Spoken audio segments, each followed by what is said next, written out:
Abra sua Bíblia em Marcos capítulo 4, 35, 38 e 41. E depois nós vamos passar para o capítulo 5. Diz assim: naquele mesmo dia, ao cair da tarde, disse aos seus discípulos: vamos passar para outra banda. Algumas versões diz: passemos para outra margem ou por outro lado. O versículo 38 diz: Jesus estava na popa dormindo, com a cabeça sobre um travesseiro. Os discípulos o despertaram e suplicaram: mestre, não te importas que pereçamos? E o versículo 41 diz: os discípulos, contudo, estavam tomados de terrível medo e comentavam uns com os outros: quem é esse que até o vento e o mar lhe obedecem? Agora o capítulo 5, nós vamos ler grande parte dele aí no início.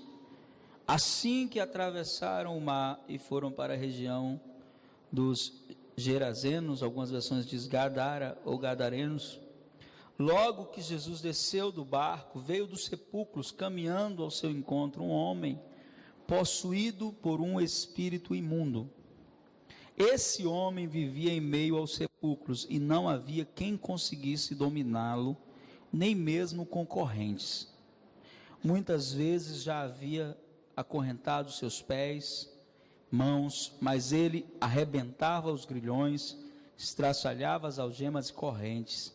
Ninguém tinha força para detê-lo. E noite e dia, sem repouso, perambulava por entre os sepulcros e pelas colinas, gritando e cortando-se com lascas de pedra. Ao avistar Jesus ainda longe, correu e atirou-se aos seus pés e clamou aos berros: que queres de mim, Jesus, filho do Deus Altíssimo? Suplico-te por Deus que não me atormentes. Pois Jesus já havia lhe ordenado: sai desse homem, espírito imundo. Todavia Jesus o interrogou: qual é o teu nome?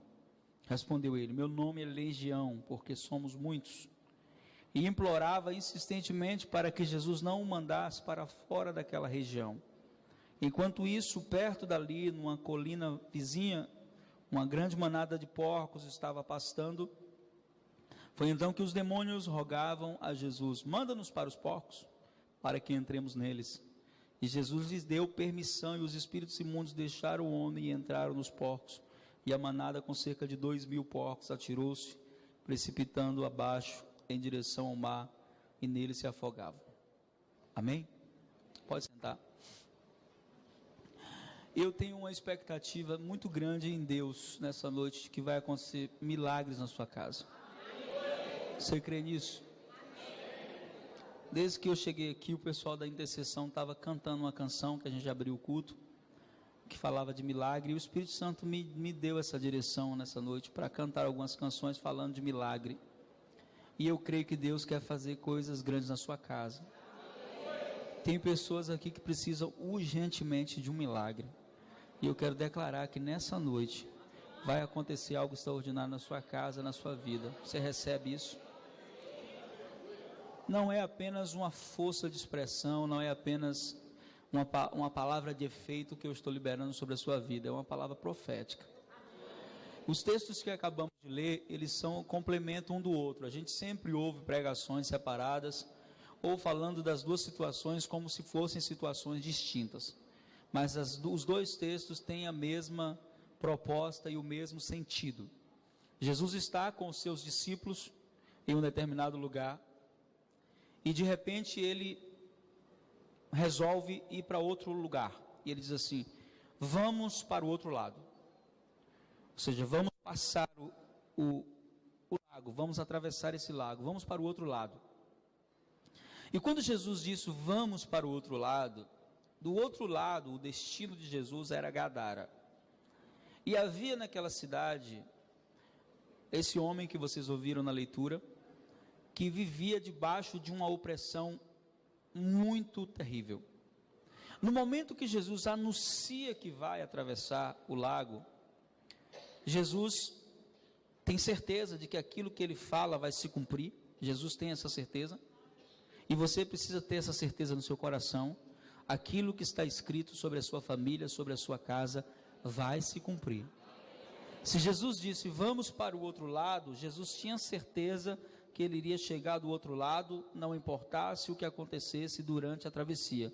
Se Jesus disse que vai fazer um milagre na tua casa, na tua família, vai acontecer, não importa o que se levante, não importa o vendaval que venha, tudo vai colaborar para que o nome de Jesus seja glorificado na sua família. Você recebe? Então, quando Jesus diz, vamos para o outro lado, ele pega, entra no barco e vai dormir. Os discípulos tinham a responsabilidade de remar, eles não tinham um barco a motor, e outros de descansar também. Só que o texto diz que quando eles estavam a certa altura naquele lago, se levantou, daquele mar, se levantou uma tempestade. E aquela tempestade, ela começou a crescer. De início, os discípulos, experientes, alguns deles, com a pescaria, não perturbam Jesus, deixa Jesus dormindo. Mas chega um momento na tempestade, em que eles olham um para o outro assim, a gente vai morrer, vamos acordar Jesus, vamos despertar ele. E eles sabem que Jesus está no barco, eles têm certeza disso, mas mesmo tendo essa certeza, o medo toma conta deles, a ponto deles acharem que iriam morrer. Então eles despertam Jesus, e é interessante a pergunta deles: mestre, o senhor não te importa que a gente vai morrer? O senhor não se importa, não? É como se eles estivessem dizendo para Jesus: Jesus, o senhor não está ouvindo o barulho das ondas, o senhor não está vendo tudo que está acontecendo? E Jesus estava ali, ele sabia de tudo que estava acontecendo, ele estava vendo tudo que estava acontecendo, mas ele tinha liberado uma palavra. Qual era a palavra? Vamos passar para o outro lado. Eu quero declarar nessa noite que Deus vai virar uma página na história da tua família hoje. Você recebe? E uma das coisas que eu aprendi nesse tempo de guerra espiritual, de luta, de batalha pela família, na minha vida espiritual, é que todas as vezes que uma palavra profética vem em direção à nossa casa, todas as vezes que uma palavra profética vem em direção às nossas vidas, o inimigo tenta um último ataque. Qual o propósito desse último ataque? Que nós venhamos duvidar daquilo que Jesus falou. Eles não falam que duvidaram, mas a pergunta deles revela que eles estavam em dúvida se iriam viver ou se iriam morrer. E quando Jesus se levanta, que usa a autoridade que já tinha dado para eles, Jesus pergunta: até quando eu vou estar com vocês e vocês vão sofrer? Porque quem deveria se dirigir ao mar, quem deveria se dirigir à tempestade e ordenar que o mar se acalmasse, não era Jesus, eram eles. Mas eles, caminhando com Jesus, andando com Jesus, ainda não tinham aprendido a usar a autoridade espiritual. E se tem uma coisa que eu tenho certeza que Deus quer ensinar você nessas quintas-feiras, é ensinar você a usar a autoridade que Ele te deu. Você tem autoridade dada por Deus, a sua boca é uma arma contra o inimigo, e você precisa usar a autoridade que Deus te deu. Amém? Essa experiência de acalmar o mar, não foi uma experiência que aconteceu só na vida de Jesus. Eu conheço vários testemunhos de pessoas que tiveram essa mesma experiência, dentre eles o famoso homem de Deus, herói da fé, Charles Miller. Ele foi George Miller, um homem que dedicou a sua vida inteira a cuidar de crianças órfãs, e durante toda a sua vida ele guardou no seu coração um sonho, o sonho de ser missionário, mas Deus não deixou ele realizar esse sonho.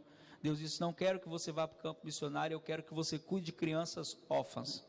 E ele então montou o seu orfanato junto com a sua esposa, e a vida de George Miller foi marcada por milagres, porque ele nunca pediu nada a ninguém, mas todos os dias, tudo que ele precisava para alimentar aquelas crianças chegava na porta dele. O seu orfanato chegou a cuidar de mais de 20 mil crianças. E quando ele já estava velhinho, com 72 anos, né? Às vezes a gente chega a 72 anos e acha que é fim de carreira, né? Mas pode ser o começo de um ministério.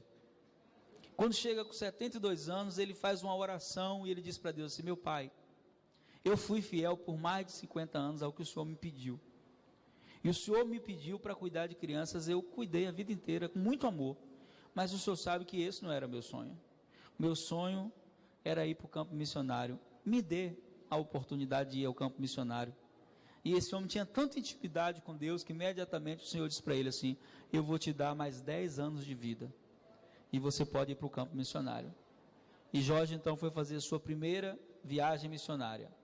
Naquela época não existiam os transportes de hoje, então o transporte que ele usou foi o navio. E quando ele estava em alto mar, uma grande tempestade se levantou.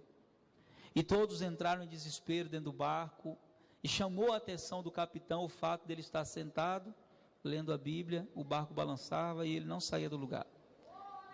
E aí então o capitão, intrigado, foi até ele e disse assim: pastor, reverendo, o senhor não está vendo o que está acontecendo? Ele disse: estou. O senhor não está com medo? Ele disse: não, nem um pouco. Mas o senhor sabe que o barco vai a pique? Não vai.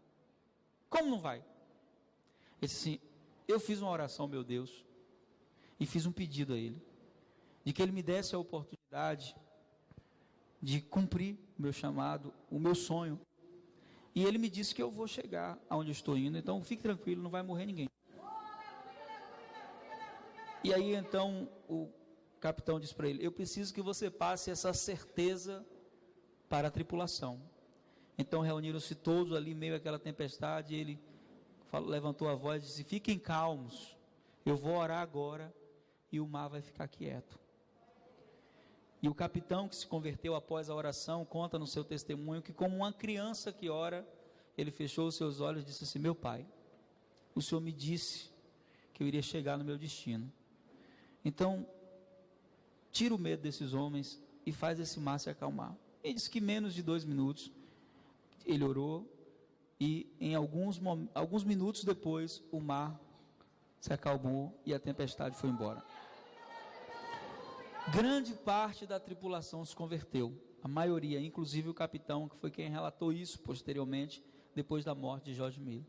Então esse homem entendeu que quando Deus fala algo com você, o mar vai se levantar, a luta vai vir, o ataque vai vir, mas aquilo que Deus falou te dá autoridade para se levantar no mundo espiritual e dizer assim: Satanás, você não vai roubar a minha bênção, você não vai roubar aquilo que Deus tem para minha família, para minha casa, você não vai tirar, porque se Deus falou, se crer no Senhor Jesus Cristo será salvo, tu e tua casa. Eu creio, eu verei a salvação dentro da minha casa, eu verei a salvação dentro da minha família. Então quando Jesus se dirige a esse lugar, a Gadara, e depois que o milagre acontece, eles ficam espantados. Mas quando Jesus chega naquela cidade, Jesus encontra um quadro em uma situação impossível. Jesus encontra uma situação impossível de ser resolvida. Então, se você tem alguma situação impossível de ser resolvida, fique tranquilo, Jesus está aqui essa noite. E Ele pode fazer o impossível acontecer. Amém? Ele encontra uma situação impossível. Um cidadão que nem sequer a família mais se importava, porque não tinha mais como, a família tinha perdido a esperança. Esse homem, ele tinha uma possessão demoníaca tão violenta que nem corrente segurava ele. Imagina aí, que situação. Deveria ter o seu corpo cheio de cicatrizes, porque o texto diz que ele pegava pedra e se cortava. Esse homem era alguém que ninguém da cidade dava valor. Houve uma época da minha vida que eu estava lendo esse texto há alguns anos, e quando chegou nessa passagem, que lá no final diz que depois de liberto, ele sentou aos pés de Jesus e queria ir com Jesus, que me deu uma crise de choro tão grande lendo esse texto, porque eu fechei meus olhos e fiquei contemplando a cena.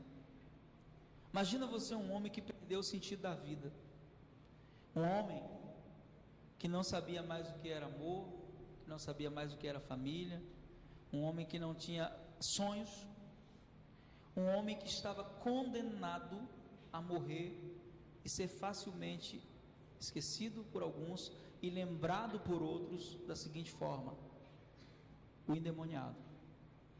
Lembra do endemoniado? Lembra do endemoniado? Todos nós aqui íamos ser lembrados quando morrêssemos, se Jesus não mudasse a nossa história, como alguma coisa que não prestava. Mas quando ele entra na nossa história, e um dia lendo essa história, o Espírito Santo me fez sentir um pouco da compaixão de Jesus e um pouco da gratidão daquele homem. Jesus vai até Gadara e ele tem um propósito, ele tem um alvo naquele dia. O alvo é esse homem. Os demônios que estavam nele sabiam disso.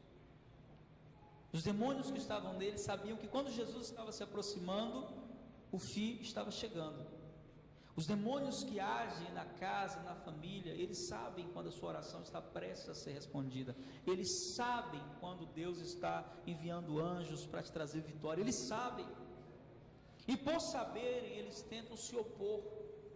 Mas aquilo que Jesus falou no início é o que vale. Jesus olhou para os discípulos e disse: vamos para o outro lado. Nós vamos chegar lá. Não importa o que aconteça, no meio do caminho nós vamos chegar lá. E quando Jesus chega do outro lado, que ele desembarca, imagine você a surpresa dos discípulos.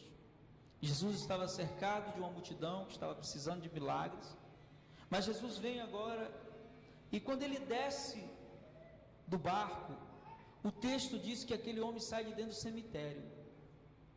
Ali era a morada dele. Ele morava ali, fazia sua morada nos sepulcros, um lugar de morte, um ambiente que anunciava morte, mas naquela hora estava chegando ali o autor da vida. Quando Jesus chega, aonde há doença, começa a saúde, aonde há morte, começa a haver vida, aonde há escravidão, começa a haver liberdade. E eu quero declarar que hoje ele está indo em direção à sua casa para fazer algo extraordinário. Você crê nisso? E ninguém conseguia dominar aquele homem. As correntes não conseguiam. A Bíblia diz que ele ficava preso por um tempo, a família prendia ele com certeza para protegê-lo, porque não queria ver ele se machucando, se cortando. Mas em certos momentos ele quebrava as correntes e fugia. Eu me lembro de uma experiência que os alunos da escola já ouviram eu contar algumas vezes, acho que eu já contei aqui nesse culto também. Eu vivi uma experiência muito parecida com essa em uma cidade onde eu fui pastor, e uma senhora que não congregava conosco.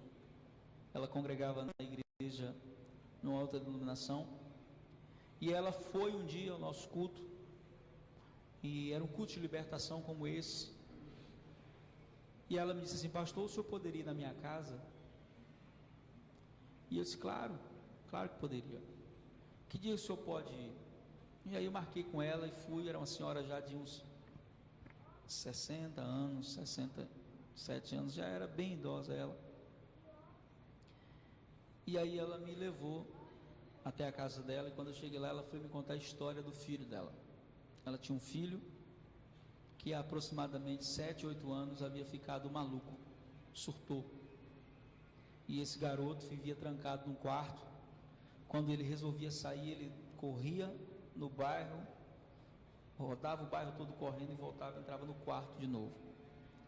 E assim: pastor, não consigo levar ele à igreja, ele às vezes fica agressivo, quer me bater, aí eu tenho que chamar os médicos, eles amarram ele. O senhor poderia me ajudar em oração? O que o senhor poderia fazer por mim? E eu sempre fui uma pessoa de fé, eu acredito muito no que Deus pode fazer. E aí naquela hora mesmo, eu quis entrar naquele quarto e orar para aquele garoto.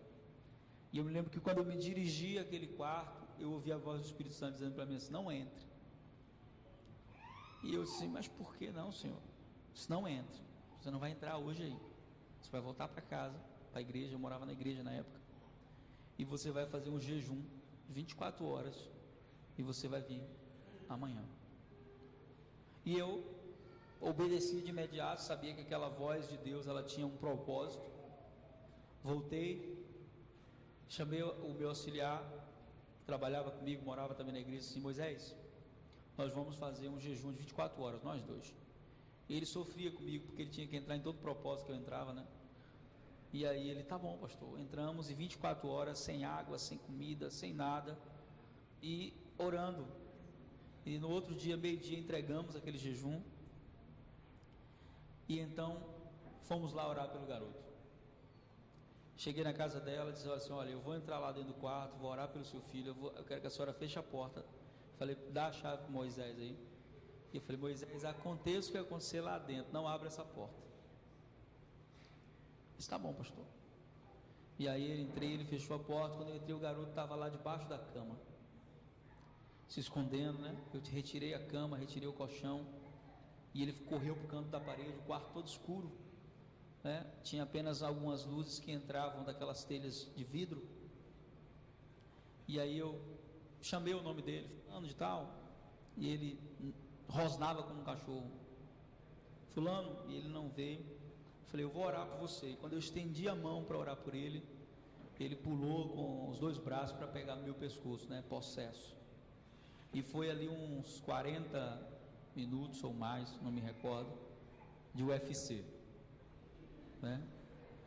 Ele querendo me matar a todo custo, né, endemoniado, e aquele espírito resistindo, né, resistindo. Interessante que nesse texto aqui fala algo interessante. Jesus já havia ordenado, sai dele, e o demônio não saiu. Versículo 8. Interessante isso, né? Jesus ordenou, sai, e o demônio não sai não. E aí naquela guerra ali, queima, vai quebrando as forças, e ali, né, ele tinha as unhas enormes, e ele cortou meu braço em vários lugares, ficou infeccionado depois de quase 15 dias. Mas num dado momento aquele demônio não resistiu, porque o poder de Deus sempre é maior. A autoridade de Deus sempre é maior. Ele colocou as mãos por trás, eu perguntei o nome, né? E sempre que eu leio esse texto, eu lembro daquele episódio. Qual o seu nome? E o demônio repetiu, Legião. Quando Jesus lhe pergunta para esse demônio qual o nome dele, ele diz Legião. Uma legião romana, ela tinha aproximadamente 6.000 soldados. Então o que esse demônio está dizendo? Ele está dizendo que ele não está só aqui, que aqui tem aproximadamente 6.000 demônios em uma pessoa só. Você já imaginou o estrago que esses seres fazem na vida desse homem? 6.000 demônios. E aquele garoto possesso respondeu o mesmo nome, Legião. E eu ordenei que aquele demônio saísse daquele garoto para nunca mais voltar. E quando o demônio saiu, ele olhou para mim chorando, não sabia quem eu era. E ele começou a chorar, dizendo, cadê minha mãe? Eu quero minha mãe. Um menino, não era mais um menino, já era um homem agora. Quando ele ficou possesso, ele tinha 13 anos de idade, agora tinha 21. Cadê minha mãe? Eu quero minha mãe. Aí eu pedi para o Moisés abrir o quarto, e a mãe dele entrou. E ele abraçou a mãe chorando, mãe, o que aconteceu comigo? Ele não sabia, foi como se ele, depois posteriormente conversando com ele, eu levei ele para cortar o cabelo, para fazer a barba, e depois ele conversando comigo, ele disse que foi como se ele tivesse dormido e acordado no dia seguinte. Ele disse que lembrava às vezes das ruas, lembrava das pessoas, mas ele não conseguia voltar, era como se uma força puxasse ele para dentro dele. E aquele garoto ficou liberto, foi um testemunho tremendo para a cidade. E esse homem aqui, ele mostra para nós o que Jesus quer nos ensinar essa noite. Que com Jesus não existe caso perdido. Diga isso para o seu irmão, não tem caso perdido não. Aquilo que você acha que não tem solução, eu quero dizer para você nessa noite, Deus é poderoso para fazer infinitamente mais além do que você pode pensar, imaginar. Talvez a pessoa por quem você está orando, ela não tenha correntes físicas prendendo ela, mas existam correntes espirituais, malignas, espíritos malignos que dominam pessoas, conduzindo sua vontade, seus desejos, seus instintos, e a pessoa ela chega a ficar num estado tão grande, que ela não vai como esse rapaz aos cemitérios, mas a vida dela é uma vida de morte. E Jesus, quando chega nesse lugar, que ele olha para esse homem, o olhar de Jesus é um olhar de misericórdia. Jesus não está ali para demonstrar o seu poder somente, também para isso. Jesus não está ali para mostrar para os discípulos, dizendo assim, olha, eu sou poderoso e eu vou libertar esse homem, não. Jesus está ali para mostrar que nós, eu e você, nós temos que olhar para as pessoas com compaixão, não importa o estado que elas estejam, porque às vezes a gente tem facilidade de fazer isso com as pessoas da nossa casa, mas não consegue fazer com pessoas de fora.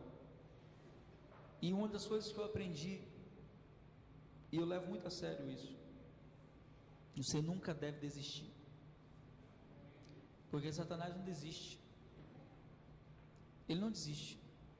Quando você diz assim, olha, eu desisto, eu lavo minhas mãos, o diabo solta fogos, porque ele sabe que é uma vitória para ele. E aí, para nós não desistirmos, algumas coisas têm que ser feitas na nossa guerra, quando ela ultrapassa as nossas forças. Às vezes parece que fugiu da nossa naturalidade. A Bíblia vai dizer que Deus não vai trazer tentação que não seja humana, mas a guerra, às vezes, ela vem num nível tão grande, Paulo fala isso em 1 Coríntios 2, que eles enfrentaram uma tribulação tão grande que eles acharam que ia perder a própria vida. E nesses momentos, pastor, o que é que eu devo fazer? Algumas coisas que eu quero que você aprenda nessa noite. Primeira delas, aquilo que Jesus falou não cai por terra. Amém? Não importa o que aconteça, aquilo que Jesus falou vai se cumprir. Segunda coisa, se você está enfrentando uma luta muito grande, busque a ajuda de pessoas que possam guerrear junto com você. Nós não devemos guerrear só. Existem pessoas que Deus vai colocar na tua vida, no teu caminho, para ser teu parceiro de oração, para ser teu amigo de oração, aquela pessoa que Deus vai trazer para estar junto com você. E esse homem aqui, ele é um homem que perdeu a noção da vida. Ele perdeu o sentido do que era viver. Aí o versículo de número 15 diz que quando chegaram próximo de Jesus, observaram ali o homem que fora tomado por uma legião de demônios, assentado, presta atenção, vestido e em perfeito juízo. Jesus tinha feito um milagre poderoso na vida desse homem. Aqueles demônios que estavam naquela região, eles se recusam a sair daquela região. Você leu o texto, você me ouviu falando. Jesus os expulsa, manda para os porcos, eles saem do homem, entra nos porcos, os porcos morrem, mas eles permanecem naquela região. Até o momento certo, quando Jesus vem até eles, ele diz: se você veio nos perturbar antes da hora, por quê? Porque a hora certa era a cruz, e na cruz Jesus arrancou todo o direito legal que Satanás tinha de estar em algum lugar. Então eu quero afirmar nessa noite que Satanás não tem direito nenhum de estar na sua casa, de estar no seu território. Sabe por quê? Porque você está revestido da autoridade de Jesus. A sua casa é uma embaixada do reino de Deus. As leis que vigoram na sua casa não são as leis desse mundo, são as leis do reino de Deus. E nas leis do reino de Deus, Deus te deu autoridade para pisar serpentes e escorpiões, toda a força do inimigo, e nada absolutamente te fará dano algum. E você precisa crer nisso. Você precisa crer nisso por quê? Porque Deus vai fazer algo extraordinário na sua família. Aí no versículo 18 diz que quando Jesus estava entrando no barco, o homem que foi possuído pelo espírito imundos pedia para ele: deixa eu ir com você, deixa eu ir contigo. E Jesus não consentiu. Interessante isso, né? Não consentiu. Entretanto, olhou para ele e disse assim: vai para sua casa, para a sua família, e anuncia a eles tudo o que Deus tem realizado em teu favor e como teve misericórdia de ti. Esse homem se tornou o pregador daquela região. O texto diz que ele partiu e começou a pregar por toda a Decápolis as coisas que Jesus havia feito por ele, e todos ficavam maravilhados com o que ele contava. Imagina você agora, esse cidadão, chegando nos lugares são, limpo, em perfeito juízo, contando o que Jesus fez na vida dele. Semana passada, Deus nos deu uma direção profética. Quem não estava aqui semana passada, levanta a mão. Você pode fazer a partir dessa semana, amém? E nós demos uma direção para você montar um álbum de fotografia com as pessoas da sua família que ainda não entregaram a vida para Jesus, e você escrever assim sobre elas, embaixo, o que você espera que elas sejam depois que se convertam. Ah, pastor, eu quero que ele seja um pastor, então coloca aí, amém? Quero que ele seja um pastor, não, eu quero que ele seja um homem de oração, uma mulher de oração. Antes de me converter, a mulher que me evangelizava, Dona Lourdes, ela dizia para mim assim: um dia você vai ser pastor. E eu ria, né, na cara dela, dizia: só se for para ser ladrão, todo pastor é ladrão.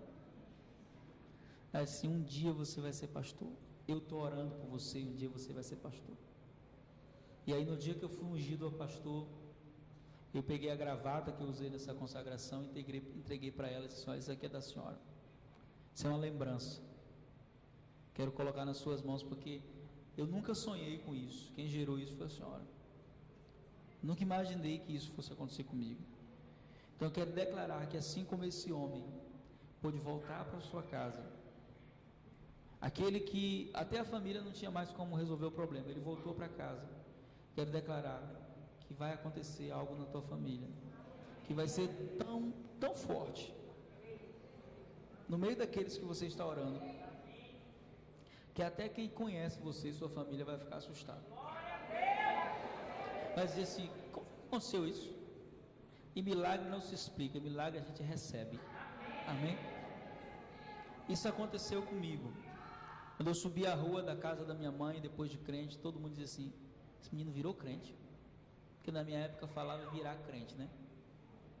Não era assim? Fulano entrou para a lei de crente, era assim. Esse menino é crente mesmo, só Deus para fazer isso. Pois é, só Deus para fazer. E quem vai fazer na sua família, sabe quem é? É Ele. Quero declarar que aqueles da sua casa que hoje tem te dado trabalho, que hoje tem feito você chorar, vão ser pessoas que um dia vão estar aqui na frente, ou vão estar sentadas aí onde você está, adorando a Deus, pregando a palavra, sendo instrumento para que o nome de Jesus seja glorificado. E por que eu posso afirmar isso que eu estou falando? Porque Jesus não mudou. Ele é o mesmo ontem, Ele é o mesmo hoje, e Ele será o mesmo eternamente. O mesmo que foi de encontro a esse endemoniado gadareno, Ele está indo de encontro à tua casa nessa noite, e Ele vai efetuar uma grande libertação no meio da sua família. Você crê nisso? Você crê nisso? Eu creio, amém? E para que isso aconteça, pastor, o que eu preciso fazer? Eu preciso ficar firme. Por quê? Porque quando a luta aumenta, é sinal de que a vitória está perto, né? Pastor, o negócio ficou feio, ficou mais feio do que estava, é porque vai ficar bonito, amém? Jesus vai fazer coisas grandes na sua família. Então tem um momento em que a luta aperta, e o que a gente faz nessas horas? A gente tem que deixar a fé nos guiar, amém? Deixar a fé nos guiar. Não pode deixar a circunstância te guiar, não pode deixar as situações te guiar, você tem que deixar a fé te guiar. Pessoas guiadas pela fé, elas conseguem ver o que ninguém está vendo, elas conseguem enxergar o que ninguém está enxergando. Estava conversando com uma pessoa hoje que está passando uma luta na família, e falando um pouco sobre desânimo. O desânimo é a arma principal de Satanás para roubar a sua vitória. Uma pessoa desanimada não vai ser derrotada, já está. Por isso Jesus várias vezes disse: tenham bom ânimo. No mundo vocês vão ter aflições, mas eu venci, e a vitória dele garante vitória. Então tenha bom ânimo. Ah, pastor, mas é difícil se animar vendo o que eu estou vendo na minha casa. Não, você não vai se animar, não é pelo que você está vendo, porque se você for olhar o que você está vendo mesmo, você vai ter 1000 motivos para desanimar. Não é pelo que você está vendo, Porque os discípulos, eles se moveram pelos que eles estavam vendo, e eles pensaram que ia morrer. Você vai se animar pelo que Jesus falou. E o que foi que Jesus falou? Ele disse: nós vamos para o outro lado. E ele disse para você nessa noite que ele vai fazer na sua casa. O que vai gerar ânimo não é a situação que você está vivendo. O que vai gerar ânimo é a palavra de Deus que você recebeu. É a palavra profética que você recebeu. A palavra profética gera ânimo no nosso coração. Por quê? Porque quando a palavra profética chega no nosso coração, aonde não havia esperança, Deus traz esperança. Quando a palavra profética chega na nossa vida, acontece conosco o que aconteceu com Jairo. A Bíblia diz que Jairo, ele sai da sua casa para procurar Jesus. E eu gosto muito desse texto, porque Jairo, ele era um príncipe da sinagoga, um dos principais. E eu sempre que leio esse texto, eu me pergunto: será que se a filha de Jairo não tivesse ficado doente, será que ele teria deixado o conforto da sua casa para ir para o meio da multidão, se misturar com o povo para procurar Jesus? Talvez não. Jairo é o exemplo daquilo que eu falei semana passada. Às vezes a necessidade é maior que o orgulho. Não é assim? Tem gente que é orgulhosa, nariz empinado, não dá o braço a torcer. Mas às vezes vem uma necessidade que é maior do que o orgulho. Eu estava outro dia conversando com uma pessoa, e nós temos uns comportamentos que são muito estranhos. Quando nós estamos em necessidade, a gente tem tempo para vir ao culto. Quando a gente está em necessidade, a gente dá um jeito para vir ao culto. E eu estava conversando com um casal que chegou aqui na igreja, e quando eles chegaram na igreja, eles chegaram desesperados, pedindo ajuda. Eles não eram daqui, eles não congregavam aqui, ela era afastada do evangelho e ele não era crente. E eles vieram pedir ajuda. E eu orei por eles, ajudei eles, e depois eles desapareceram da igreja. Aí um dia eu estava conversando com eles assim: olha, interessante que quando vocês estavam com um problema, a igreja não era longe, era perto, né? Não tinha distância, não tinha trânsito, não tinha nada. Vocês estavam lá. E existem posturas em nós que precisam ser mudadas. Por quê? O que mais deve te mover não é a necessidade. O que mais deve te mover é a gratidão. Vou repetir: o que mais deve te mover não é a necessidade. O que mais deve te mover é a gratidão. A gratidão deve te mover. E Jairo, ele vai até Jesus em uma situação de necessidade. Jesus vai até a casa dele, você conhece a história, chega lá, a menina já está morta, já não tem mais jeito. Mas quando Jesus ouve a notícia ruim, quando o mensageiro chega e diz assim: olha, a menina morreu, Jairo, não perturba o mestre mais não. Jesus se vira para Jairo e diz assim: olha, Jairo, creia somente. O que Jesus está dizendo aí? Não ouça as vozes negativas, porque o que não vai faltar é pessoas dizendo para você que não tem solução, que aquela pessoa não vai mudar. Gente da família que conhece: vixe, eu conheço isso aí, ó, faz tempo que eu conheço, eu sei, isso aí não muda não, pastor, isso aí não tem jeito não. Tem um ditado aí no mundo assim, né? Pau que nasce torto nunca se endireita, morre torto, até a cinza é torta. Só que Jesus é carpinteiro, né? Ele direita certinho, né? Ele ajeita, ele dá jeito. Então, se for preciso quebrar e fazer de novo, ele quebra e faz de novo. E nós não podemos ficar ouvindo, sabe por quê? Porque esse homem aqui, que estava endemoniado, Jesus, depois dele curado, Jesus manda ele procurar a família. Você já imaginou esse homem chegando em casa, curado? Já imaginou a cena? Eu queria ver isso num desses programas de televisão aí que a gente vê, né? Que gosta de mostrar o povo voltando para casa. Eu queria ver isso aqui. Esse homem voltando para casa, chegando em casa normal. O espanto da família, o susto da família. Sim, o que aconteceu com você? Sim, eu encontrei Jesus. Encontrou quem? encontrei Jesus. Quem é esse? Filho de Deus. E ele fez o que? Ele me libertou. E eu não posso ficar com isso aqui guardado, eu tenho que contar isso para os outros. A gratidão começa a mover o coração dele. Jesus não mandou ele pregar, Jesus mandou ele voltar para a família. Mas é impossível ficar calado quando você milagres. Se você tem estado calado porque você não tem milagre para contar, eu quero declarar em nome de Jesus que Deus vai visitar a tua vida com tempo de milagres. E você tem que contar. Milagres a gente tem que contar. Amém? Tem que contar. Tem que contar. Não pode perder a oportunidade. Sabe por quê?